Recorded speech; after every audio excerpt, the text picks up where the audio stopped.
இந்த மாதத்துல கர்த்தர் உங்களை பார்த்து சொல்றாரு, நான் உன்னை மறக்க மாட்டேன்னு.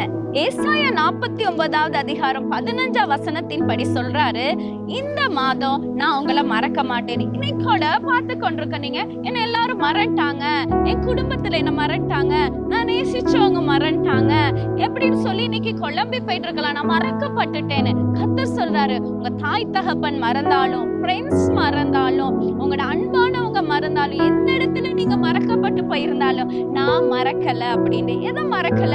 நீங்க பட்ட பிரயாசத்தை, நீங்க அழுத அழுகைய, விண்ணப்பிச்ச காரியங்களை கர்த்தர் நிச்சயமா மறக்காம இன்னைக்கு உங்களை நடத்த போறாரு. இந்த மாசம் நடத்துவாரு. ஒரே விஷயம் தான், நீங்க கர்த்தரை பிடிச்சுக்குங்க, அவரோட வார்த்தையும் வேதத்தையும் பிடிச்சுக்குங்க, அவர் சமூகத்தை நீங்க பிடிச்சுக்குங்க. கர்த்தர் இந்த மாதத்துல இன்னையில இருந்து உங்களை மறக்காம நடத்தி உங்களை ஆசீர்வதிப்பார். ஆமென்.